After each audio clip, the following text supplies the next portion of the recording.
to join you and tell you a little bit about the story of WNEM TV. Since first signing on the air in 1954.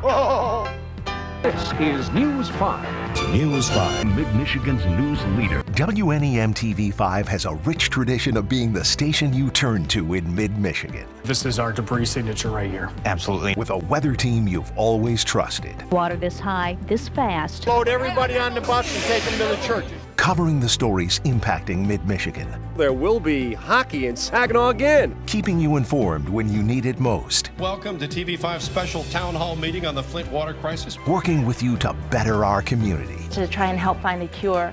And in the last 7 decades, the one thing that hasn't changed is our commitment to you. And downtown Midland was right in its path.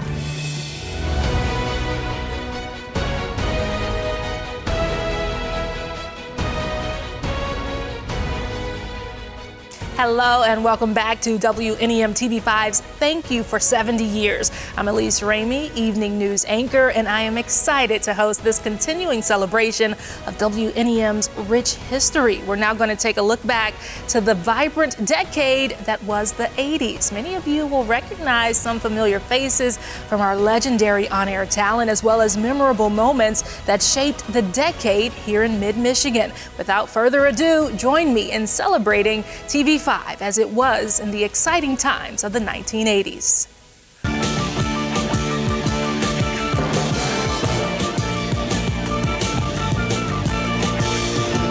From the News Center of Mid-Michigan, this is News 5. When I joined the news department staff here at TV5 in 1983, I was basically the same age as the TV station at that point, 30 years old. And I was part of the growing number of people of the second generation of broadcasters here at this station. So the station in 83 had been here for 30 years. It had a well-established reputation. It had a heritage of quality service to the community, high standards of programming, high quality standards of broadcast journalism. And I had always wanted to be part of that. You know, I came in, Marion Strozier was on the air, Rick Lockridge. I mean, these are all household names that had been here for a while. Jim Kurtzner, who had an incredible experience, and of course Dick Fabian, who was on the radio.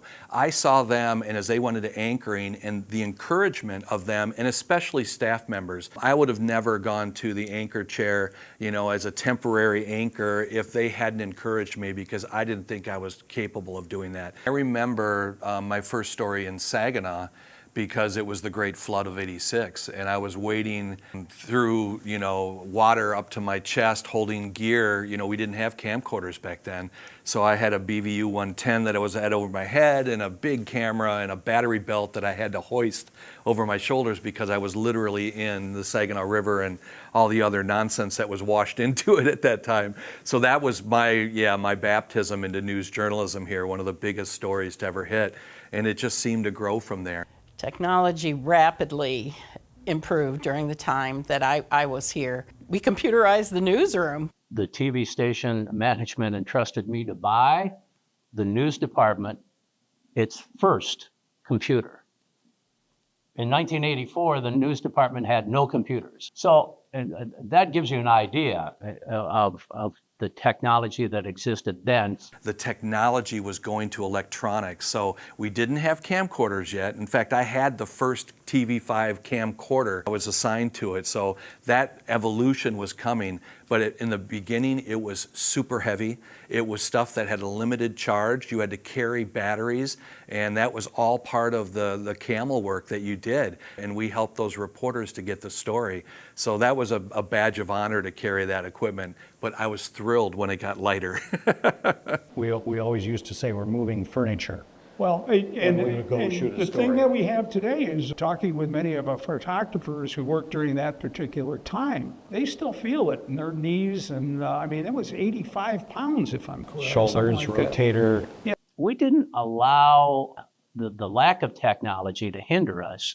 We tried to, utilize it to the best of our ability and do what we could with it.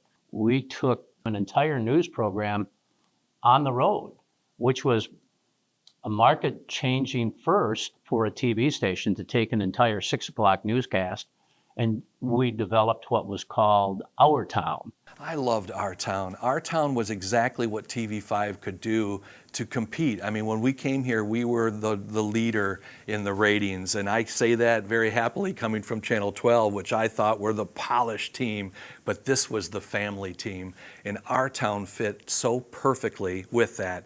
We would go into a town, and when our anchor people would go in, I remember Rick Lockridge going into West Branch, so many of our anchors going into Traverse City, and we would literally descend on this town. It wasn't necessarily one particular story, but it was the concept of telling the story of people's lives and communities' existence. And it was a story of not just one person most of the time, but it affected a lot of people, sometimes an entire community.